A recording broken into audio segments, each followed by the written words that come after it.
Hola, ¿alguien más me escucha? Buenas tardes, jóvenes, nuestros saludables, ¿cómo están? Buenas tardes. Buenas tardes, licenciado. ¿Todo Buenas bien? tardes, Buenas tardes, licenciado. Buenas tardes, licenciado. Buenas tardes, Lic. Buenas tardes a Hola. todos, Buenas tardes, bienvenidos. licenciado. Buenas tardes, Lic. Buenas tardes, Carlos. Buenas tardes, Buenas tardes, licenciado. buenas tardes, Florida Alma. Tenemos unos 5 minutitos porque no va ni la mitad de compañeros. A ver qué les pasó hoy. Tenemos unos 5 minutitos y empezamos. Gracias.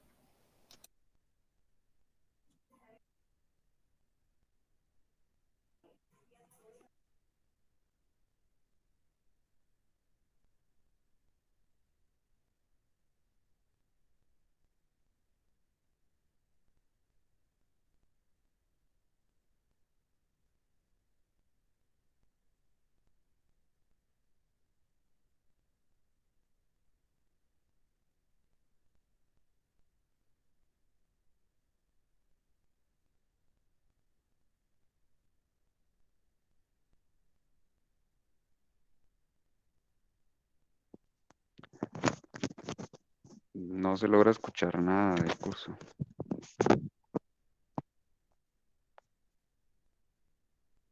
Todavía no hemos empezado, compañero. El LIC acaba de decir que vamos a dar un tiempito porque no han ingresado los demás compañeros.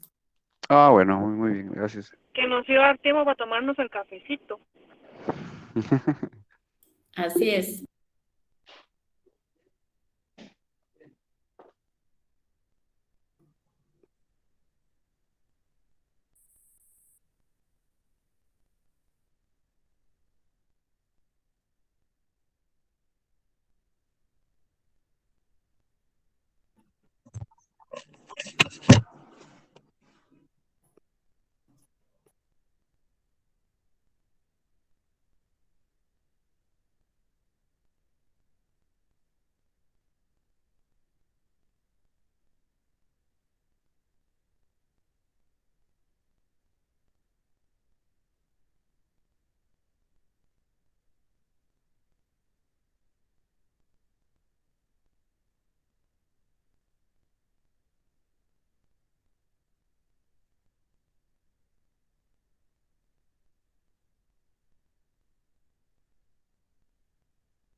está.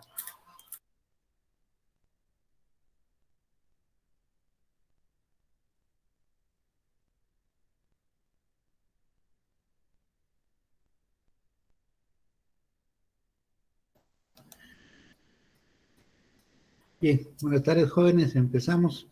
Ya hay bastantitos, pero empecemos ya con la clase. Sí me escuchan bien ahí, ¿verdad? Sí, licenciado. Estábamos explicando el tema de la ley procesal. Y en términos generales decíamos que es la que nos señala o nos rige o nos indica la conducta que debe tomar el juez, así como las partes y los terceros que participan en un proceso. Ya les he dicho que cuando hablamos de partes es el sujeto activo, el sujeto pasivo, o lo que es lo mismo el demandante y el demandado. Terceros, ya vamos en ese momento que hay personas que la ley pide o las partes piden que se les llame al proceso porque pueden ser perjudicadas o beneficiadas con la resolución judicial. Vimos ya una pequeña clasificación de la ley procesal y creo que empezamos a ver lo que eran los métodos de interpretación de la ley procesal. No, creo que vimos las clasificaciones por los efectos y por la persona.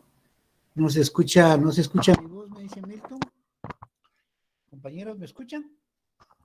Sí, Licenciado. ¿Qué problemita tiene Milton ahí que primero Dios me pueda escuchar mejor?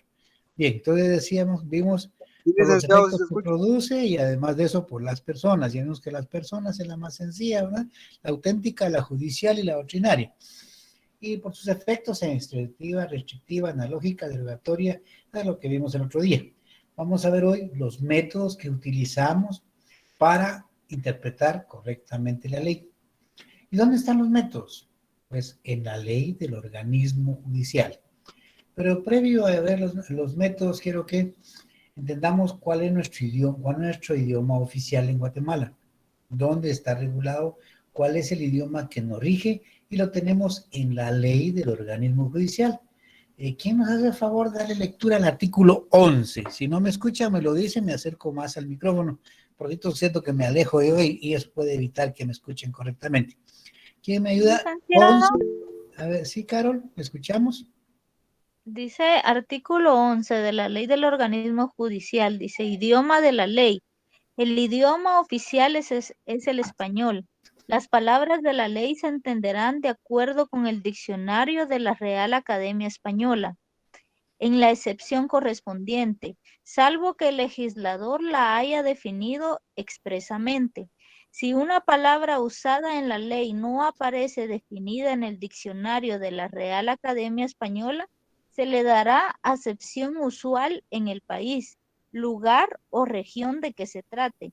Las palabras técnicas utilizadas en la ciencia, en la tecnología o en el arte se entenderán en su sentido propio, a menos que aparezca expresamente que han usado un sentido distinto. Gracias, Carol. Entonces, lo importante es que tengan acá que el idioma oficial es el español. ¿Y dónde está desarrollado el idioma español? En el diccionario de la Real Academia Española de la Lengua. Ahí está su definición de cada una de las palabras que utilizamos.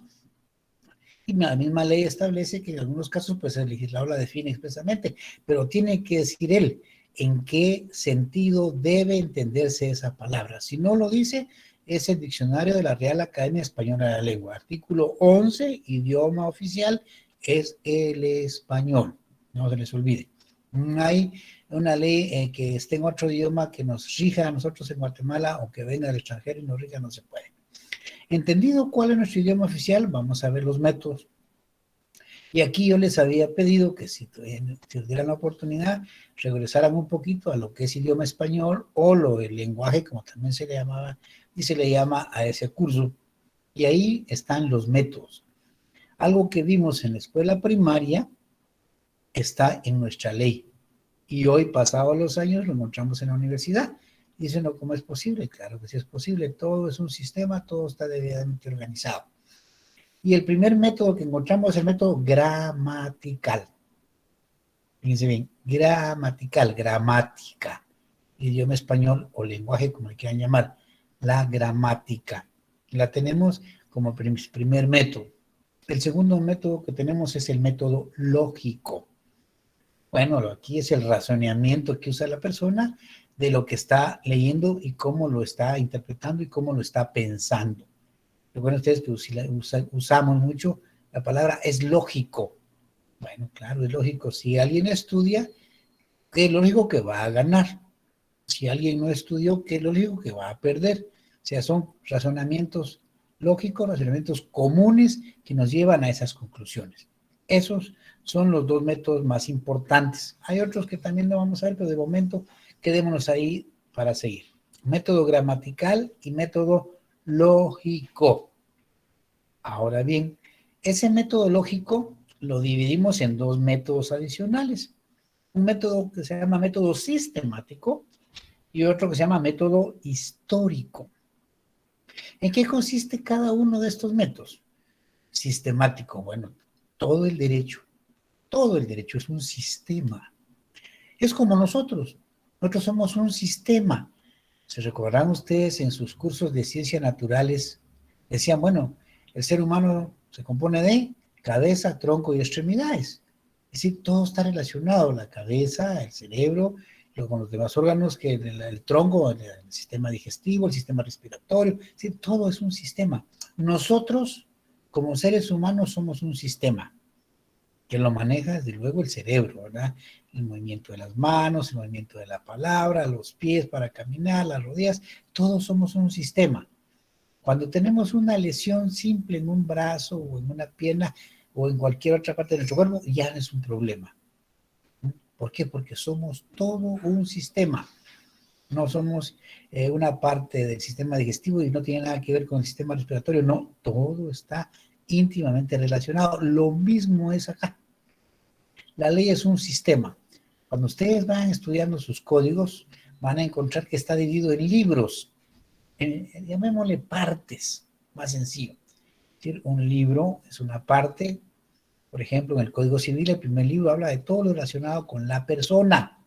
Ustedes van a encontrar ahí las personas, lo que es el derecho al nombre, derecho a un apellido, derecho que se inscriba, derecho que llegado a la mayoría de edad se reconozca su capacidad de ejercicio, que tiene capacidad de goce desde que nace, que tiene derecho a contraer matrimonio, que tiene derecho a divorciarse, que tiene derecho a comer, todos los derechos del ser humano. En el libro primero está uno relacionado. El libro segundo van a ver todo lo que son los bienes, que ya lo vieron en derecho romano, de los bienes muebles, inmuebles, corpóreos, incorpóreos, tangibles, intangibles, es otro libro. Van a ver el libro tercero, que se debe el registro de la propiedad, cómo funciona. Van a ver el libro cuarto, de lo que es la sucesión hereditaria. Sí, todo es un sistema, todo está estructurado de una manera que sea comprensible y aplicable correctamente. Pues es el método sistemático, todo es un sistema. Cuando queremos interpretar partecitas, artículos aislados, estamos haciendo una mala interpretación. No es la forma, hay que leer todos los artículos que tienen relación con el tema que estamos hablando.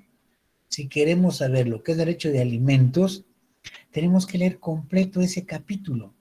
¿Qué son los alimentos? ¿Quiénes son las personas obligadas a alimentos? ¿En qué circunstancias se da? ¿Cómo se establecen las cantidades o los montos para que el juez pueda fijar una pensión? Es decir, todo eso lo entendemos así. Pero si leemos artículos aislados, el sistema no funciona. Es decir, el método sistemático. Permítame un segundito con él, perdón.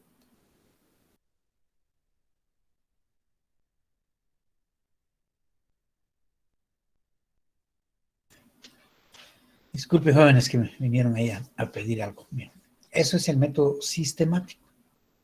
Y el método histórico, pues se ven sus orígenes, cómo se inició, cómo ha evolucionado, cómo se ha discutido en el organismo legislativo el encargado de ese, cómo es su historia, cómo llegó ahí la iniciativa de ley, quiénes la propusieron, cuál fue el interés. Perdón, bueno, ¿por qué pagan? No, perdón, pero no, es como, yo no estoy hablando de páginas, ahí son ustedes los que saben dónde están. Pero decía entonces que la historia es eso, ver cómo ha venido, cómo llegó al organismo encargado, qué discusiones hubieron, quiénes se opusieron, quiénes la apoyaron, qué modificaciones, es toda su historia, método de historia hasta que entra en vigor. Entonces, por favor, ¿dónde encontramos esos métodos? Pues los encontramos en lo que es la ley del organismo judicial. Pero ese artículo 10 que vamos a leer tiene lo que es la y los métodos de interpretación y los métodos de integración de la ley. ¿Qué diferencia hay interpretación e integrar? Mire, pues, se interpreta cuando la ley está ahí. Es decir, la leemos y ahí está. La ley no hay para dónde, solo es de interpretarla. Pero el legislador es un ser humano y puede dejar de regular una institución específica, o los cambios económicos, los cambios políticos, sociales hacen crear nuevas necesidades que necesitan regularse en la ley, pero no está. El juez tiene que resolver. Les decía el otro día que los jueces no pueden denegar a administración de justicia. Si no hay una norma aplicable, tendrá que integrar la ley. Y la integración también está en ese mismo artículo 10. Por eso vamos a ir diferenciando cuándo es interpretación y cuándo es integración. ¿Quién nos ayuda con la página? En el artículo 10, perdón, ya me estoy equivocando aquí también. Artículo 10, ley del organismo judicial. Yo se lo leo. A ver, Bueno. sí, Elsa.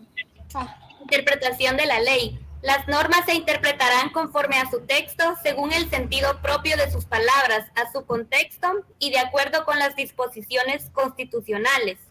Cuando una ley es clara, no se desatenderá su tenor literal con el pretexto de consultar su espíritu.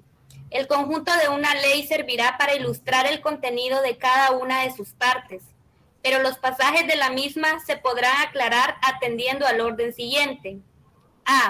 A la finalidad y al espíritu de la misma. B, a la historia fidedigna de su institución. C, a las disposiciones de otras leyes sobre casos o situaciones análogas. D, al modo que aparezca más conforme a la equidad y a los principios generales del derecho. Reformado por el artículo 1 del decreto del Congreso número 75-90, el 31 de diciembre de 1990. Reformado por el artículo 1 del decreto del Congreso número 59-2005, el 11 de noviembre del 2005. Gracias, Elsa. Ahí está, miren. Ahí lo que le decía, tienen los dos temas que estamos hablando. La interpretación y la integración. Si ustedes ven el primer párrafo, se refiere exclusivamente al método gramatical. Ahora bien, el segundo es para aclarar o para integrar. Ahí pueden diferenciarlo claramente. Y se dice de la finalidad y espíritu de la misma. O sea, hay que buscar cuál fue la intención primaria del legislador para interpretar, para aclarar correctamente la norma. Dice, si no, hay que buscar de sus antecedentes, ir a ver lo que decíamos hace un momento del método histórico, hay que ir a ver cómo llegó esa norma, esa ley ahí al Congreso, quién la propuso, qué institución, qué personas, qué persiguen, cuáles son los fines que han tenido los legisladores en esa ley. Pero también habla sobre casos análogos. Hablábamos de la analogía el otro día. Decía que la analogía se permite en el derecho procesal o adjetivo. Pero les decía que en materia penal no se permite utilizarlo en el derecho sustantivo. Recuérdense que el sustantivo tiene derechos y obligaciones. Entonces decíamos que no se pueden crear delitos o hechos criminales o conductas antisociales o conductas ilegales por la analogía. Y nos habla también de la equidad y los principios generales del derecho. ¿Cuál es la equidad? Bueno, aquí lo que se busca, cuando no hay una norma aplicable, que se busca que el juez actúe con rectitud, con equidad, buscando la justicia del caso concreto. Y los principios generales del derecho, pues son todos los que están en la Constitución como en la doctrina. Principios generales del debido proceso, la legítima defensa, el derecho a de petición, es decir, todo eso que ya hemos mencionado. Esos son principios generales del derecho, porque los encontramos fuera del sistema legal en la Declaración de los Derechos del Hombre y del Ciudadano, que es después de la Segunda Guerra Mundial. Son principios generales del derecho que vienen desde allá. Entonces, ahí están los dos temas, pero lo que yo quiero que tengan presente es que los dos métodos más importantes son el método gramatical y el método lógico. Ese lógico se divide en dos más, el método histórico y el método, ¿cuál les dije? ¿Se recuerdan? Método sistemático, licenciado. Gracias, Irene, ahí estamos. Quiere decir que se están poniendo atención. Eso es lo importante. Otros libros agregan otros métodos como el método comparado, esos, pero no me interesa eso, me interesa que tengan ustedes clara la definición en nuestro derecho. Claro, es importante que ustedes estén estudiando, que conozcan que es un método comparado, pues es comparar leyes, de ahí donde surge la analogía, ¿verdad? También hay métodos de evolución o evolutivos o futuristas que van cambiando de acuerdo a las circunstancias del momento. Pero los dos métodos que quiero que tengan claro es el método gramatical y el método lógico. Por favor, gramatical, función de las palabras, como dice ahí. Lógico, la estructura de nuestro razonamiento. Eso es el método lógico. ¿Cómo razonamos nosotros correctamente? ¿Cómo podemos llegar a una conclusión válida después de un razonamiento? Somos un sistema, recuerden, el ser humano es un sistema, todo lo que hace es un sistema, así de simple. Un sistemático y el histórico, pues ya vimos que es estudiar lo más importante. Esos son los dos métodos que quiero que tengan presentes. Pueden ustedes estudiar cualquier otro método que eso les va a ayudar a prepararse mejor. Y les decía el otro día que estos métodos son vitales para que los conozcamos y les hablaba de la integración y decíamos que los jueces en ningún momento pueden negarse a administrar justicia con el argumento de que no hay una norma, que ya lo buscó y que el método gramatical lo usó y que el método lógico ya lo usó, que no hay nada en ese sistema, ni históricamente tampoco. Entonces tiene que integrar la ley. ¿Cómo se integra? Ya vimos por casos de analogía, materia procesal o bien por la equidad o los principios generales del derecho. ¿Estamos ahí? En esos métodos que son los que necesito que tengan en mente. ¿O hay una duda en eso? Si hay duda, dígamelo, lo aclaramos. Bueno, Está claro. Vaya, Nuria, gracias. Solo para Licenciado. concluir, entonces, leamos el artículo 15, por favor. Ley del organismo judicial.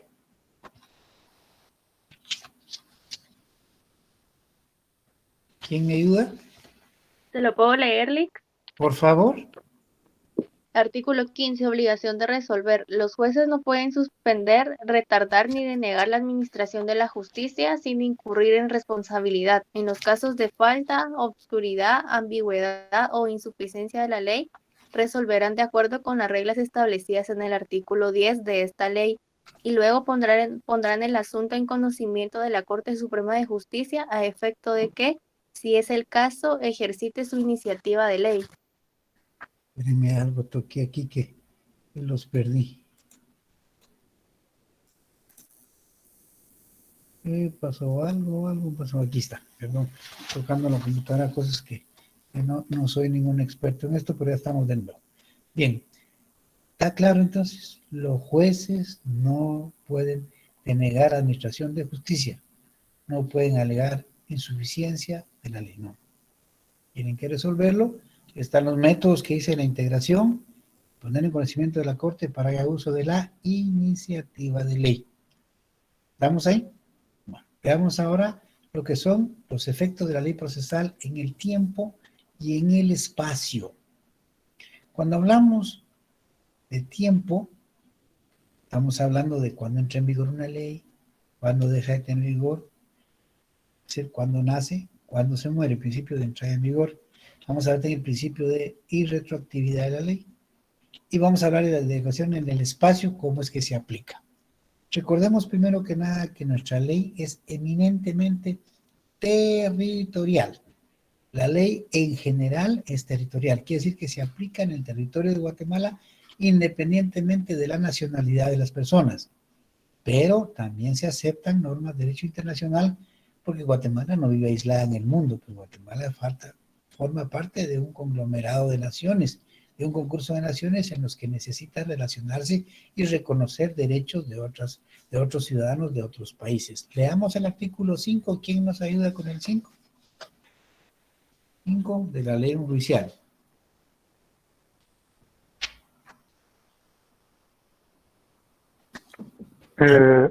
Ámbitos de la aplicación de la ley. Sí, Mariano, ahí vamos. Gracias, Mariano. El imperio de la ley se extiende a toda una nación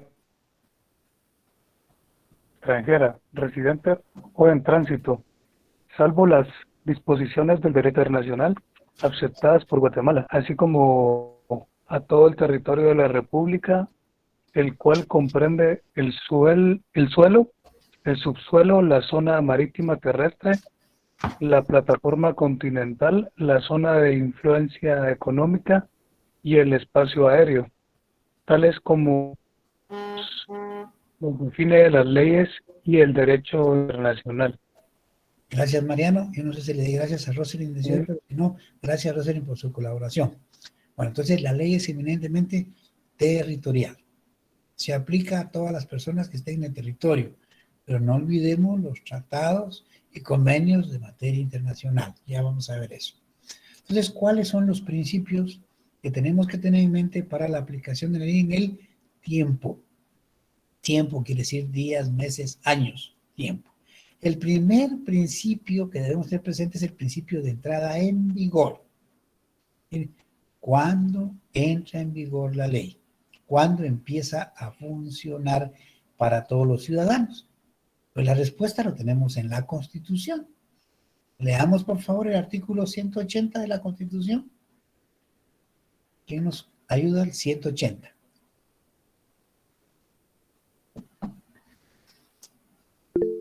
Sí, licenciado. A ver, Carol, ayúdenos ahí.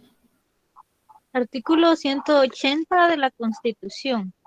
Dice, vigencia. La ley empieza a regir en todo el territorio nacional 8 días después de su publicación íntegra en el Diario Oficial, a menos que la misma ley amplíe o restrinja dicho plazo o su ámbito territorial de aplicación, reformado por el artículo 15 del Acuerdo Legislativo número 1893, el 24 del 11 de 1993.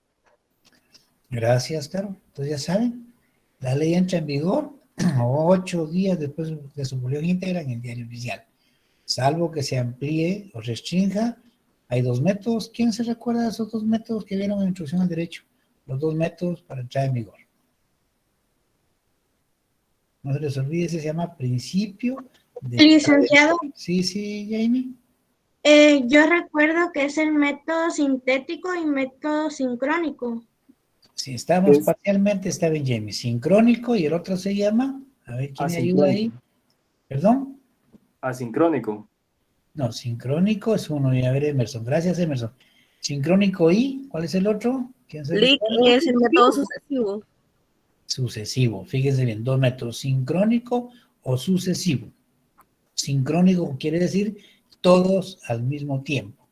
Por ejemplo, la regla general es que entra 8 días en todo el territorio nacional. O sea que 8 días ya en vigor a las 0 horas para todos los departamentos y para todos los ciudadanos. Sincrónico, se sincroniza. Sucesivo es por etapas. Por decir, miren, en Guatemala, en la ciudad de Guatemala, en el departamento de Guatemala, entra en vigor el 10 de febrero. En Chimaltenango, el 15 de febrero.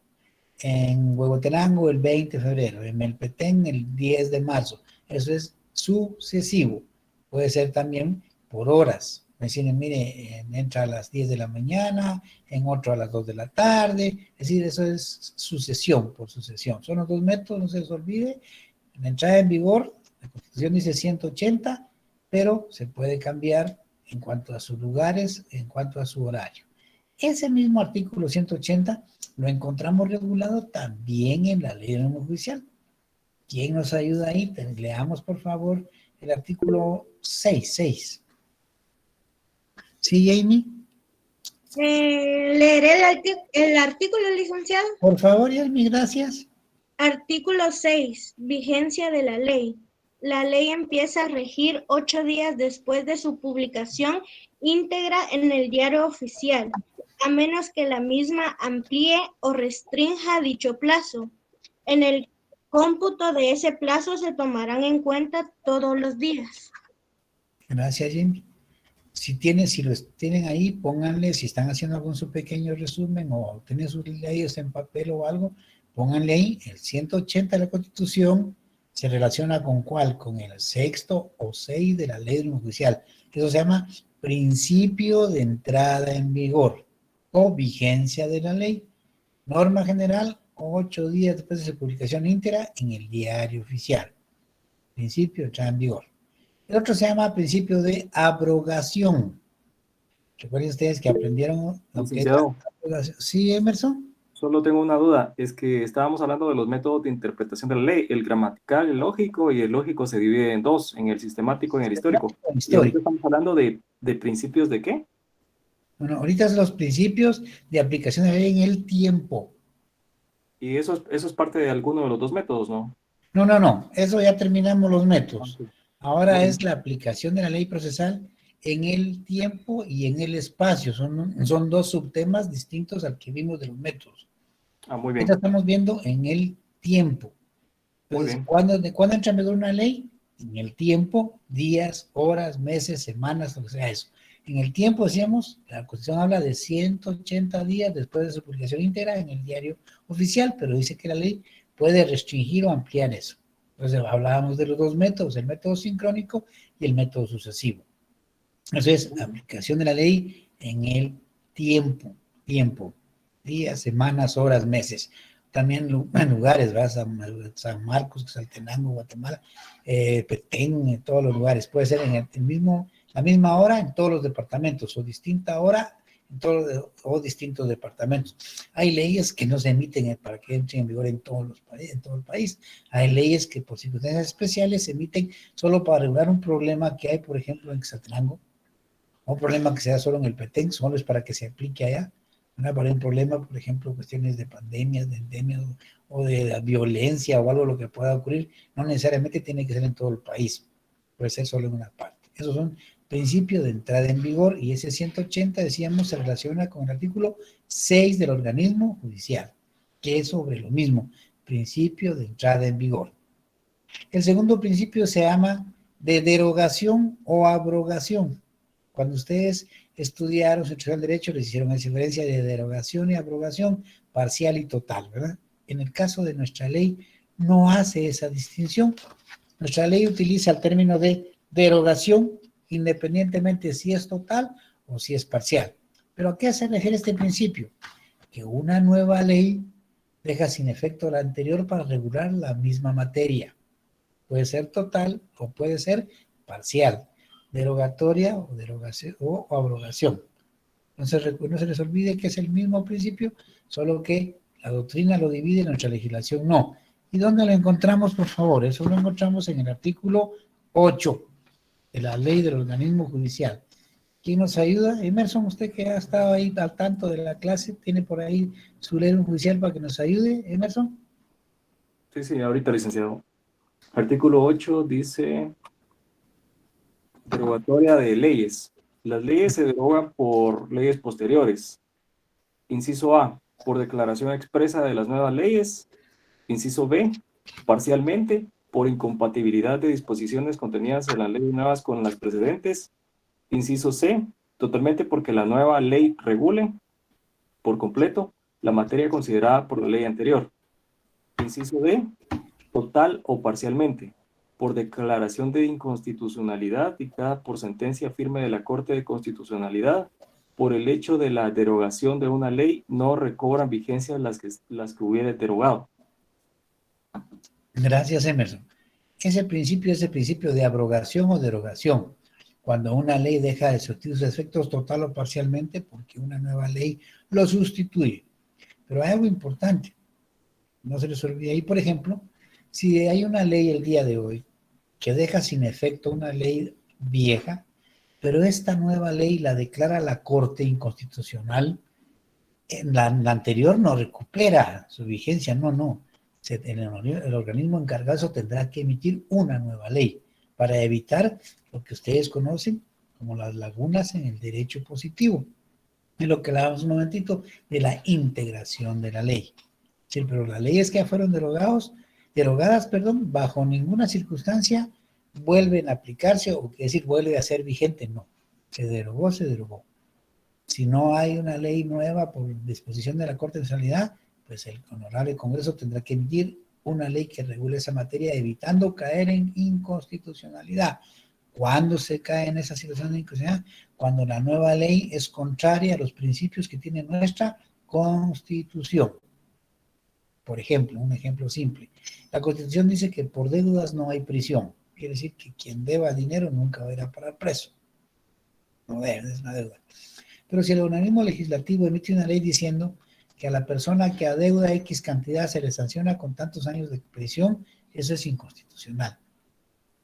Simple. Entonces se deja sin efecto. Si es necesario, se emite una nueva norma, pero como en este caso, pues no está afectando nada, simplemente está reafirmando un principio constitucional, así se queda. A eso se refiere. Entonces el principio de nuestra ley, el derogar y abrogar, va unido en el artículo 8 y lo que se llama derogación. Es el segundo principio de la aplicación de la ley en el tiempo. Y el último se llama de irretroactividad. ¿Qué quiere decir esto? La ley siempre se aplica para adelante, nunca para atrás. O sea, si se emite una ley no va a regular cosas que ya pasaron, pues que no es lógico que regule cosas pasadas. La ley se aplica para adelante, por eso dice que entra en vigor 8 días después de su publicación íntegra en el Diario Oficial, pero es para adelante. La única excepción es en materia penal, sí favorece a los reos. ¿Sí, Carlos? ¿Me quería decir algo? No, Lick, disculpe, usted ya lo mencionó, yo estaba por comentarle que efectivamente eso del principio de retroactividad era, por lo que usted dijo también, solo le quería hacer ese comentario, que solo que favoreciera al reo.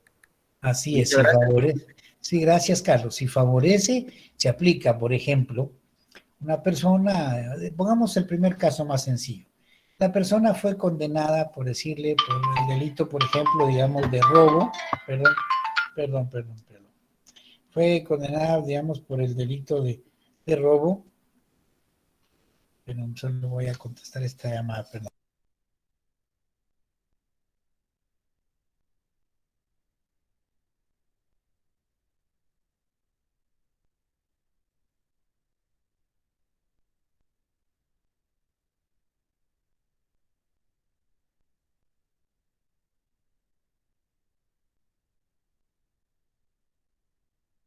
Perdón, jóvenes. Bueno, volvamos al tema. Decíamos un ejemplo de cómo se aplica para atrás. Digamos que una persona fue condenada por un delito, digamos, de lesiones. Él lesionó a otra persona y hay distintas clases de lesiones, por ejemplo, leves, graves o gravísimas, pero resulta que él fue condenado por lesiones graves. Y es un supuesto, ¿verdad? No es que así sea. Pero la ley dice que a la persona que comete el delito de lesiones graves se le sanciona con 10 años de prisión, por ejemplo. Bueno, se le condenó, él ya incluso está ya detenido, está cumpliendo su condena. Pero el Honorable Congreso de la República emite una nueva norma reformando esa, dice que no, que el delito de lesiones gravísimas a partir de esta fecha se aplique, solo serán 5 años de prisión. ¿Le favorece? ¿Cómo le favorece? Entonces se le aplica a él para atrás, solo en esa situación. Ahora, si se deroga y dice, mira, gravísima no son 10, van a ser 15 años de prisión, no le favorece, no se le va a aplicar, se queda con su ley. Pero escuchen eso, solo cuando favorece a la persona. Si está en trámite un proceso, también le puede favorecer, él sabe que si lo van a condenar son a 20 años de un delito, digamos. Pero en eso se emite una nueva ley que reduce esa pena a la mitad, a 10. Dice, bueno, si me condenan ya no son los 20, con esta nueva ley me beneficia y ahora va a ser la mitad, por ejemplo, ¿no? Es decir, solo se aplica para atrás cuando favorece. La regla general es que solo para adelante, nadie va para atrás, igual que nosotros. Lo único que va para atrás es el cangrejo, de ahí nadie más. ¿Dónde encontramos eso? Primero que nada, en la Constitución. Leamos el artículo 15 de la Constitución que nos ayuda.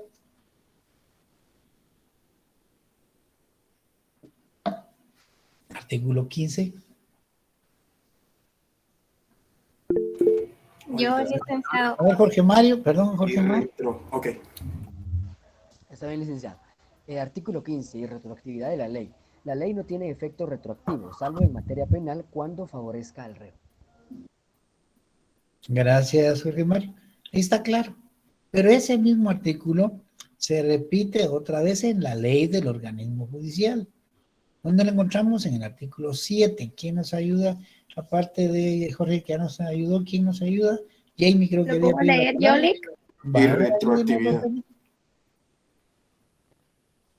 Y retroactividad. La ley no tiene efecto retroactivo ni modifica derechos adquiridos. Se exceptúa la ley penal en lo que favorezca al reo. Las leyes procesales tienen efecto inmediato, salvo lo que la propia ley determine.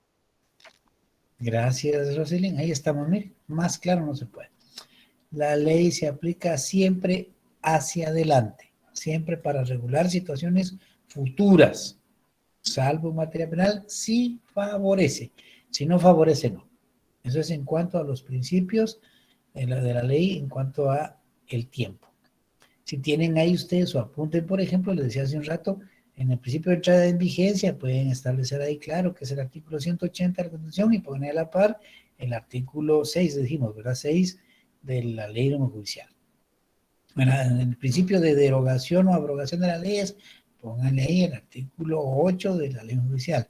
Y retroactividad de la ley, pongan ahí artículo 15 de la Constitución y 7 de la ley judicial para que ustedes sepan en dónde se van manejando sus leyes, porque les decía hace un momento, es un sistema. Todo nuestro derecho es un sistema. Por eso se habla de sistema jurídico, porque todos somos un sistema.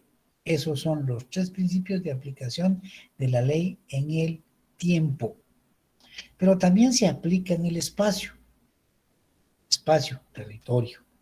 Ya lo leímos en el artículo 5 diciendo que se aplica a los ciudadanos y habla de los que están en todo lo que comprende el suelo, el subsuelo, el área marítima, la influencia económica, todo eso se aplica.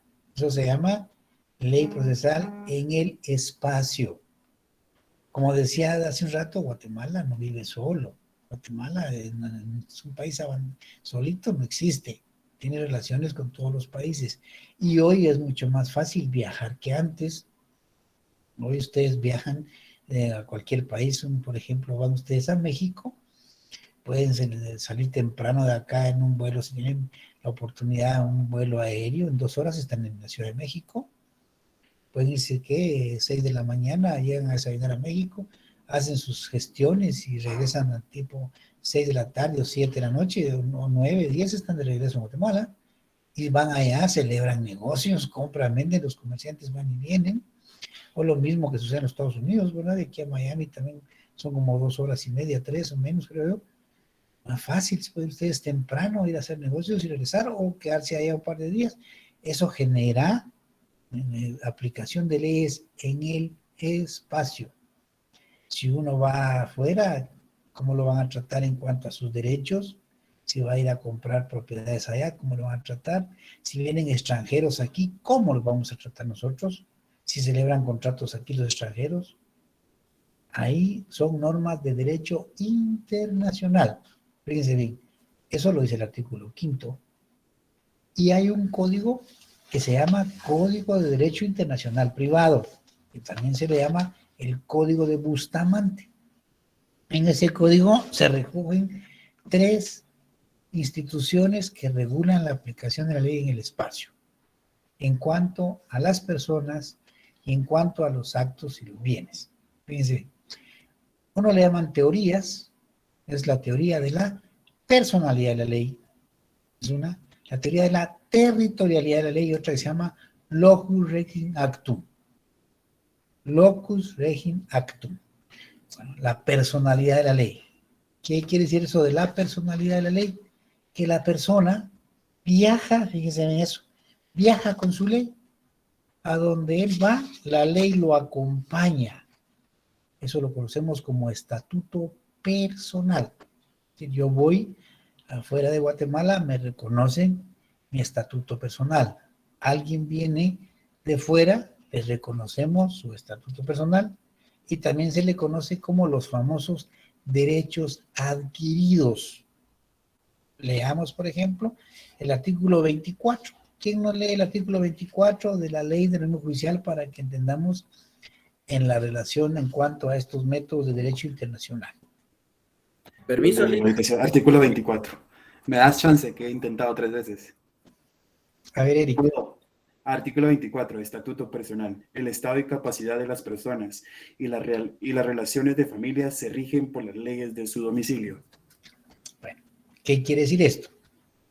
Fíjense bien. Si yo tengo 18 años pues cumplí, o no, estoy entre 18 y 19 años, cumplí 18 y voy para 19 años. Bien. Viajo a los Estados Unidos, por ejemplo.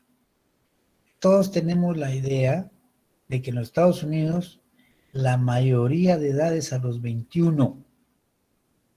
Si yo viajo de aquí a los Estados Unidos y tengo 18 y voy a cumplir 19, puedo actuar en los Estados Unidos válidamente en el mundo del derecho. Fíjense bien, leímos el artículo 24. Si quieren, léanlo de nuevo y me dicen, yo tengo aquí 19 años. 19, no, pongámoslo así fijo, tengo 19. Yo voy a los Estados Unidos. Allá la mayoría es a los 21 años. ¿Puedo yo actuar válidamente allá en el mundo del derecho en los Estados Unidos teniendo 19 sabiendo que la mayoría es de 21? No. No, Lick. A ver, ¿por qué no, Carlos Alfredo? Yo diría que sí, ¿no? Bueno, Si vamos como turistas, sí, porque no llevamos nuestros documentos y que en nuestro país la mayor de edad es a los 18 años, pienso yo, Lick. Gracias. Licenciado, perdón. De acuerdo a la teoría de personalidad de la ley, primero licenciado. vamos en orden. A ver, Eric, ¿qué dice Eric? Sí, de acuerdo a la teoría de la personalidad de la ley, el artículo 24 dice que si nuestro domicilio es Guatemala, nosotros nos vamos a regir con la ley de Guatemala. No sé si estoy bien. A ver, entonces sí podemos ejercer, ¿no? A ver, Pilar, gracias, Eric. Pilar. Lo mismo, licenciado, que en el artículo 24, en el estatuto personal, en el último parrafito dice que se rige por las leyes de su domicilio. Exactamente. En este caso sería el domicilio de Guatemala, ¿verdad? Así es, Pilar. Gracias, Pilar. Entonces quiere decir que si yo voy allá, tengo 19 años, tengo 20, pues yo soy mayor de edad, porque son las leyes, y dice claro que es mi estado y mi capacidad. Y también me dicen mis relaciones familiares. O sea, yo voy. La ley me acompaña a donde yo vaya. Te somete mi ley de mi domicilio. Mi domicilio es Guatemala, me respetan, ese es un derecho que yo tengo. Ahora la inversa. Fíjense bien a la inversa. Viene una persona de los Estados Unidos. Él tiene 20 años en los Estados Unidos. Y allá, la mayoría sabemos que es 21. Viene a Guatemala, tiene 20 años. ¿Lo aceptamos a él como un mayor de edad o como un menor de edad? Mayor de edad. Menor de edad. Mayor de edad. Mayor de edad. Mayor. Saben que leamos el artículo 26. Es un menor de edad. Menor de edad. El artículo 26. A ver quién nos ve ahí, Bernardo. Derechos adquiridos. Derechos adquiridos.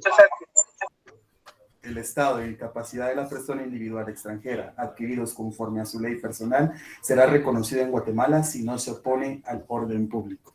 Ahí, gracias, Eric. Ahí está claro, ¿eh? Tenemos que respetar que él es menor de edad, porque él tiene 20 años, y en su país la mayoría es hasta los 21 años. O sea, tenemos que respetar. Esas son las teorías que se debaten en el derecho internacional.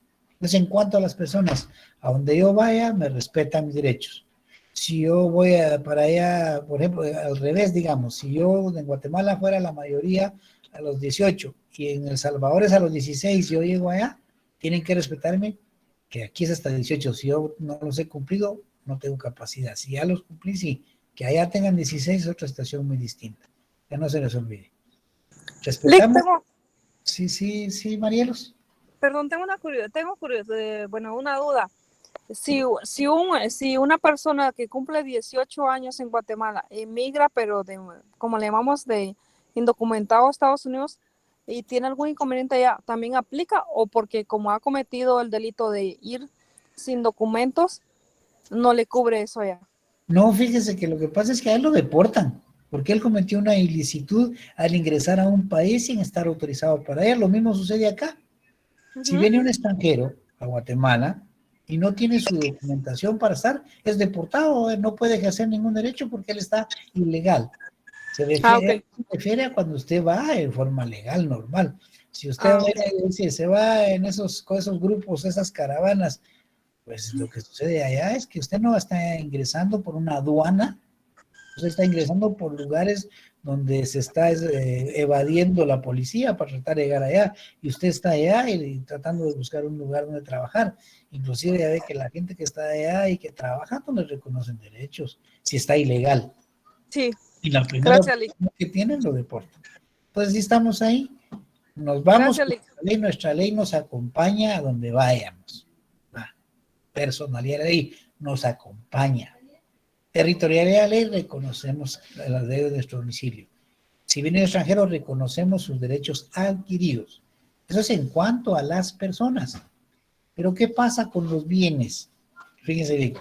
Nosotros, si tenemos oportunidad, por ejemplo, si la fortuna nos sonríe, podemos viajar a los Estados Unidos y comprar allá una propiedad.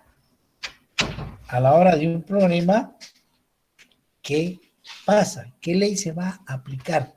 Yo tengo 20 años, llegué a los Estados Unidos, soy mayor de edad, fui, compré un apartamento o un terreno o una casa, pero hay un problema que esa casa estaba sujeta a un juicio en los Estados Unidos, hay impuestos pendientes de pagar, más deudas. ¿Y qué se va a hacer? ¿Qué se va a hacer? ¿Qué ley le van a aplicar a ese bien, siendo yo guatemalteco, mayor de edad, desde luego? ¿Qué ley se va a aplicar? Jorge Mario. A ver, Jorge Mario, ¿me pidió la palabra? Dígame, licenciado. No pedí la palabra, pero ya que está en eso, se va a regir de acuerdo al lugar de la ubicación de los bienes. Eso se encuentra en el artículo... Si quiere leer el artículo, Jorge Mario. ¿Cómo? ¿Quiere leernos en qué artículo encontramos eso? Artículo 27, ubicación de los bienes. Los bienes se rigen de acuerdo a la ley del lugar de su ubicación. Exactamente. O es la inversa. Viene un extranjero a Guatemala y compra. Aquí vemos el común que vengan a comprar a la Antigua o que van a comprar a Sololá, a Panajaché, la gente le encanta comprar ahí.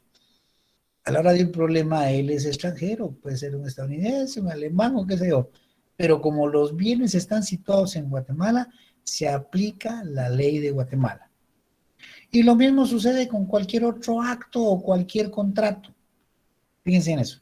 Los actos y los contratos se le aplican las leyes del lugar donde se realizan esos actos o esos contratos. La doctrina habla de actos y contratos juntos. La ley nuestra separa actos y contratos y lo encontramos en formalidades externas y formalidades internas.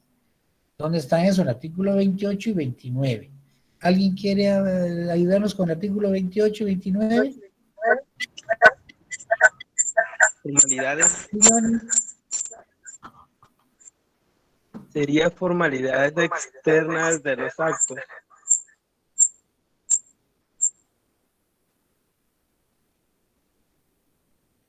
¿Lo escuchamos, Johnny?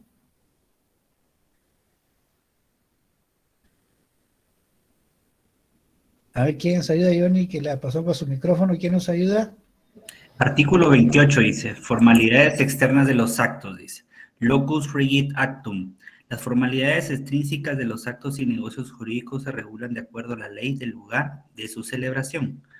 29. Forma de validez de los actos. Lex loci celebrationis. Las formalidades intrínsecas de los actos y negocios jurídicos se regulan de acuerdo a la ley del lugar de su celebración. Le agradezco mucho, Fernando. Ahí estamos, miren. Muy mal. La doctrina los mantiene en una sola calidad, que es locus regit actum. Sin embargo, nuestro código lo habla de los facultades o ritos internos y externos, pero es exactamente lo mismo, ¿no? Se refiere a que se aplica la ley del lugar donde se celebra el acto o el contrato. A eso se refiere de aplicación de la ley en el espacio. Cuando hablamos de espacio nos referimos a territorio, no se les olvide. Pero la ley contempla algo adicional que son los documentos que vienen del extranjero. Fíjense en esto. La ley habla que tenemos que, algún ejemplo sencillo. Nosotros vemos que en los Estados Unidos hay paisanos nuestros allá, que algunos están legales y otros ilegales, pero necesitan mandar documentos para Guatemala. ¿Qué ley se utiliza? ¿Qué ley va a usar él allá? Ya me puse muy... Sí, Lionel, A ver, ¿qué se nos ayuda usted ahí?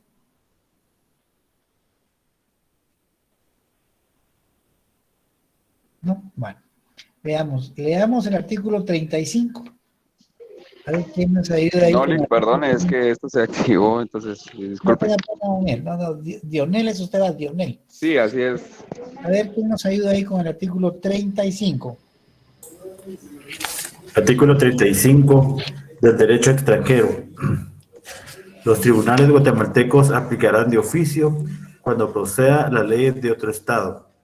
La parte que invoque la aplicación de derecho extranjero o que desciende de la que se invoque o aplique justificará su texto, vigencia y sentido mediante certificación de 2 abogados en ejercicio en el país de cuya legislación se trate, lo que deberá presentarse debidamente legalizada. Sin perjuicio de ello, el Tribunal Nacional puede indagar tales hechos de oficio o a solicitud de parte, por la vía diplomática o por otros medios reconocidos por el derecho internacional. Estamos ahí, gracias. Entonces vean, pues.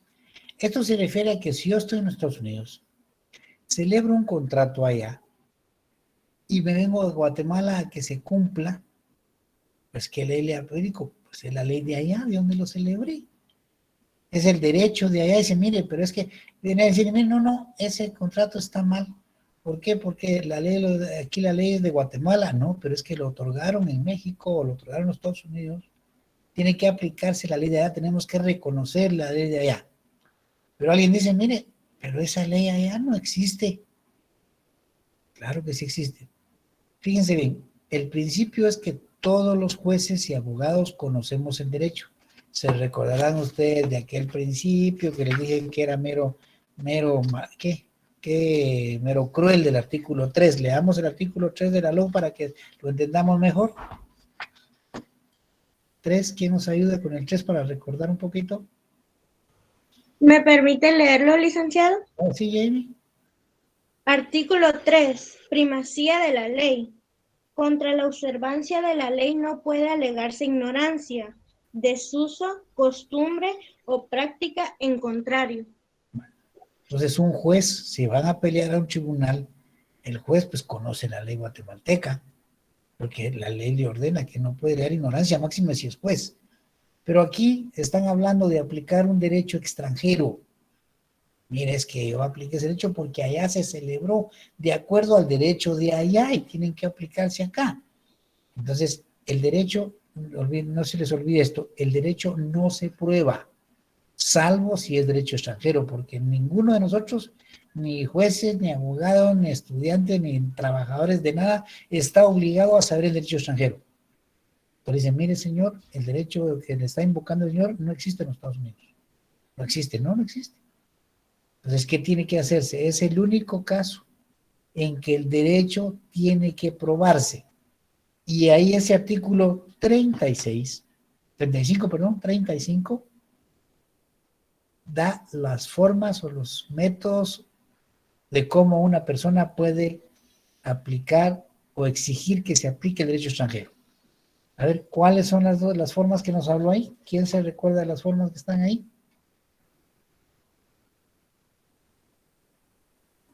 Por medio de 2 abogados, de forma diplomática o de formas que reconozca la propia ley, dice. Ahí estamos, derecho internacional. Se dice, mire, pues yo voy a ir a los Estados Unidos y voy a traer allá una certificación de 2 abogados, que eso existe. Pero si el juez, por ejemplo, dijera, no, a mí yo tengo ciertas dudas en eso, porque puede ser que no sea así. Bueno, pero puede pedirlo a través de la vía diplomática. Muy fácil. La ley le permite a él pedirlo.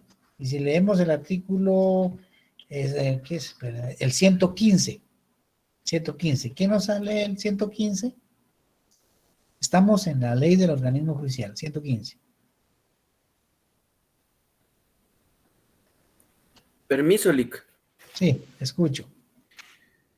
Suplicatorios. Los suplicatorios para el extranjero los dirigirán los tribunales por medio del presidente de la Corte Suprema de Justicia cuando otras leyes o tratados vigentes no dispongan diferente trámite.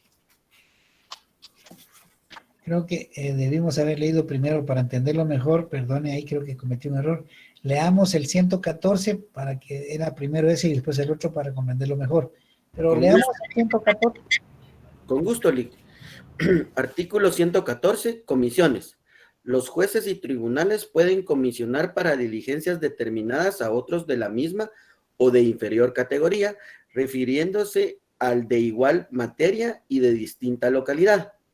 A los de la misma categoría se dirigirán por exhorto, a los inferiores por despacho y a los superiores o a los otros estados por suplicatorio o carta rogativa.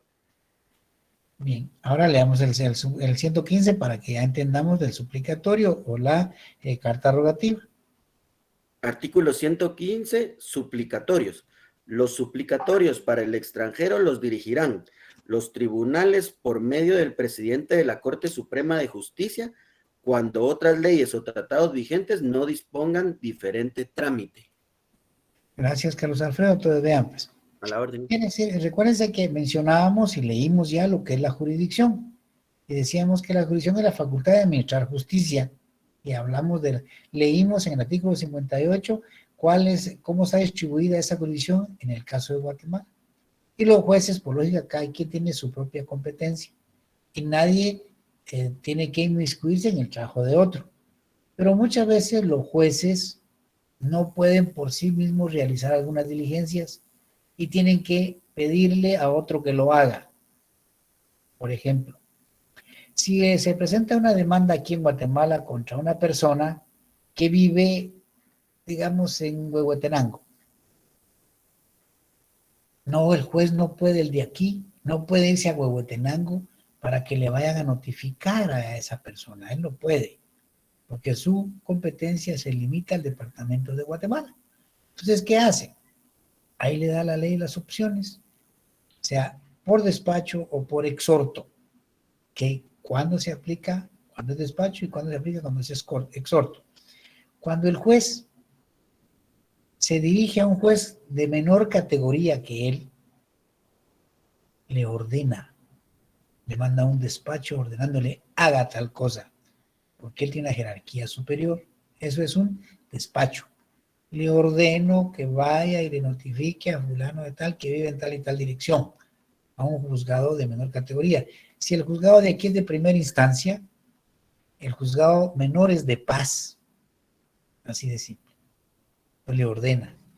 Pero si él se lo va a mandar a un juez de igual categoría, porque en ese lugar no hay de paz, pero si hay de instancia, entonces le manda un exhorto que le pide que le haga el favor, lo exhorta, hágame el favor.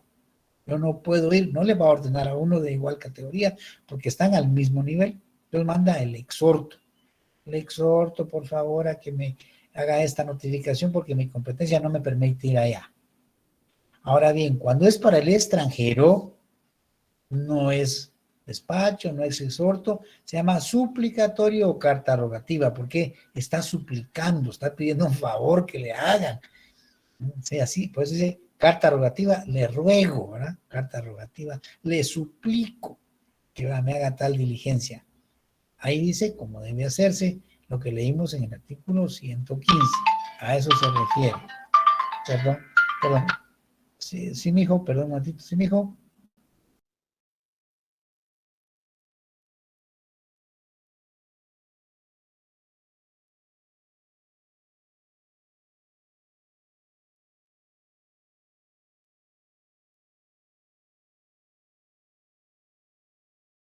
Perdone, joven, es un hijo ahí pidiéndome favores de algo. Bueno, se le olvidó que tenía clases hoy. Entonces no se olvide, siempre que es, cuando se le ordena a otro juez, tiene que ser juez inferior en un despacho. Cuando se le pide favor a otro, porque están igual, se le exhorto. Y cuando se suplica o se ruega, es suplicatorio. Los suplicatorios o esas cartas rogativas siempre van para el extranjero. Siempre, ¿verdad? Cuando es los otros del despacho y el exhorto son internos, no hay ningún problema. En eso sí, no sé si me entendieron, ¿cómo le llamáramos? Esos favores que hacen el de instancia, ese mandado que recibe el el de paz y esa súplica que recibe el extranjero. ¿Sí me entienden en eso? Díganme si no. Sí, licenciado. Bien, Nuria. Bien, ¿de los demás sí? ¿Sí lo entendieron? Sí, licenciado, claro. Entonces, Sí, licenciado. gracias, Jamie. Bien, Alex. Entonces, terminamos lo que es la aplicación del procesal en el espacio y ya vimos el tiempo, ya vimos sus métodos. Con eso hemos concluido este segundo tema del programa. El primero es derecho procesal y el segundo es ley procesal. Con eso ya agotamos estos dos temas. Si hay alguna duda las aclaramos porque ya vamos con el otro tema. Licenciado. Sí, Johnny. Fíjese que solo quería que me ayudara. Perdón, Johnny, no le escucho, perdón. Perdón, Johnny. ¿me escucha ahorita? Johnny Pérez. ¿Me escucha? Sí, ahorita sí. Mírele con una consulta sobre el título, era métodos, pero no anoté el primer título que usted había dado. Vamos a ver, regresemos un poquito ahí por Johnny. Mire, y tal vez para otros menos se puede tener un problema. Decíamos que cuando hablamos de interpretación de la ley, ¿qué buscamos? Buscamos el sentido. ¿Qué quiso decir el legislador cuando emitió la ley? Pero decíamos que en el caso nuestro, ¿quién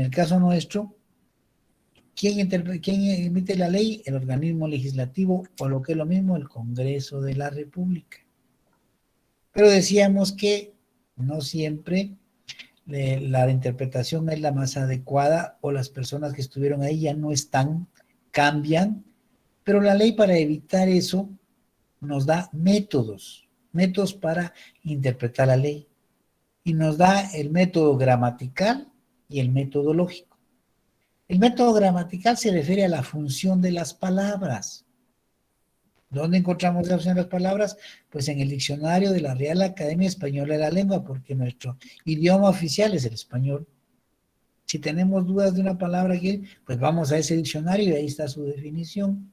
Salvo, dice la misma ley, cuando el legislador la definió expresamente, pero él tiene que decir en qué sentido tenemos en esa palabra. De lo contrario, vamos al diccionario, método gramatical. Y el método lógico, es decir, cuando hablamos de la lógica, es decir, usamos mucho esa palabra, es lógico, pues estamos haciendo un razonamiento nosotros, y les ponía yo el ejemplo, tal vez no el mejor, pero decía, estudió bastante, ganó lógico. Lógico, si él estudió iba a ganar. Si no estudió nada, ¿y qué le pasó? Perdió. Lógico, perdió. O sea, es un razonamiento que uno hace de momento. Miren, ¿qué pasó? Bueno, optó un trabajo. ¿Y cómo le fue? Le fue bien, es lógico, está bien preparado. ¿Y de qué va a trabajar, por ejemplo? En cuestiones de computación. Ah, es un bachiller excelente en computación, es lógico, por eso le dan trabajo. O al revés, fue a buscar un trabajo ahí en una empresa de computación, pero él no es bachiller en computación, es un bachiller en ciencias y letras. Entonces, ¿le dieron trabajo? No, lógico, no tiene conocimiento de eso. O sea, la lógica se refiere al razonamiento, pero ese razonamiento implica, decíamos, dos métodos alternos o complementarios, el método sistemático y el método histórico. ¿Cuándo el método es sistemático? Pues decimos de que la ley es un sistema, todo es un sistema. La ley está estructurada en un sistema. Si ustedes ven, tiene partes, la ley tiene partes y va en un orden. Y por eso les explicaba, yo les decía hace un rato que cuando uno quiere leer artículos aislados, comete una mala interpretación, porque todo es un conjunto. Y les ponía el ejemplo de nosotros los seres humanos. Nosotros estamos hechos de una manera, funcionamos completos, ¿verdad? Cabeza, tronco y extremidades. Claro, ¿quién dirige todo eso? El cerebro. El cerebro lo dirige. Pero ¿qué pasa si nos fracturamos un pie? Ya no funcionamos bien. ¿Qué pasa si nos fracturamos una mano? Ya no funcionamos bien. Es un sistema, así es la ley, es un sistema. Tenemos que entenderlo como un todo. Les decía yo que casi todos los códigos están divididos en libros, o sea que son partes. Un libro se refiere a una cosa, otro libro a otra cosa, pero todo eso está relacionado. Es un sistema, es el método sistemático. Y el método histórico, como les decía, pues hay que ir a sus antecedentes, cómo es que a alguien se le ocurrió regular esa materia, qué propuesta hizo, cómo la llevó al organismo legislativo, quiénes apoyaron esa moción, votaron, cuántos, quiénes, ¿no?, a favor, cómo entró en vigencia, si con método sincrónico, método sucesivo, está vigente aún. A eso se refiere John. Esos son los métodos de interpretación de la ley. Pero decíamos que muchas veces no hay una norma. Carlos Alfredo Pérez, perdone su micrófono. Carlos Alfredo. Decía también, pero que muchas veces se busca, el juez tiene un problema que resolver y tiene que resolverlo a como de lugar. Y busca en la ley, no encuentra una norma, ya buscó. Entonces no hay lo que conocemos como lagunas en el derecho positivo. No hay una norma porque la situación no se había dado o los legisladores no previeron esa circunstancia. Entonces se da esa laguna, pero decíamos que el juez tiene que resolver. No puede él decir, mire, como no hay una norma, su caso no se lo resuelvo, no puede, porque la ley le ordena resolver y leímos el artículo 15 de la ley judicial que dice que tiene que resolver. ¿Y qué hace? Integra la ley, la analogía, la equidad, la justicia, los principios generales del derecho. ¿Dónde está eso? Pues cuando hablamos de analogía es buscar en otras leyes casos parecidos. La excepción es que delitos no se pueden crear por la analogía. Si dice que es delito, se juzga y se castiga, si es responsable. Si no hay como delito, se puede parecer a un delito, pero si no está establecido en el código, no hay delito. Ahora, en materia procesal, sí se utiliza la analogía, buscar casos similares que resolvieron en esa forma. La equidad, pues, ¿qué buscamos de la equidad? Que el juez actúe correctamente, que aplique la justicia, es decir, que sea un hombre sensato, que vaya buscando el equilibrio para que las partes queden satisfechas y no se agrave el problema. Y los principios generales, pues ahí los tenemos. ¿En dónde? En la Constitución. Y les decía que muchos los tenemos de la Declaración de los Derechos del Hombre y del Ciudadano después de la Segunda Guerra Mundial, como es el derecho a la defensa, el derecho a tener acceso a los tribunales, derecho de petición, el derecho a un debido proceso, el derecho a la publicidad de los actos, el derecho a pedir informes de cada quien que consten de uno en cualquier institución. Esos son principios generales del derecho, son derechos del ser humano. Con eso integramos la ley, pero quiero que quede claro, interpretar es porque está la ley y solo hay que darle el verdadero sentido que tiene. Integrar no hay ley, hay que buscar para resolver el problema. Resuelve el problema y ¿qué hace el juez? Lo pone en conocimiento de la Corte porque así se lo ordena el artículo 15. La Corte revisa si efectivamente el juez tiene razón, no hay una norma aplicable y haciendo uso de su iniciativa de ley lo manda al organismo legislativo para que se regule esa materia. Ese es el tema que tomamos ahí, Johnny, pero es distinto a lo que estábamos hablando de la aplicación de leyes en el tiempo y en el espacio. Cuando hablamos de tiempo, ya lo vimos, entrada en vigor, la derogatoria y la retroactividad. En el espacio ya vimos lo que son los métodos de la territorialidad, la personalidad, el locus reginato. Más o menos, ¿me ha entendido ahí? Sí, muy bien, Lick, ahí estamos, muchas gracias. Está claro. ¿Tienen alguna otra duda? Porque ahí terminamos ese tema para que en la próxima clase ya veamos el tema de los órganos jurisdiccionales para que los que quieran dar una leidita. Sí, Carlos, perdón. Licenciado, disculpe, solo es una observación y una consulta. La observación se refiere a que yo viendo el tema, el libro de la licenciada Crista Ruiz, en la página 24, ella presenta un esquema sobre los principios del proceso. Pero la observación va dirigida a que hay un error ortográfico. Esto es por si usted tiene comunicación con ella para que se lo haga saber y pues poderlo corregir. Es únicamente, con el debido respeto, una observación. Porque dice probidad y está escrita con V.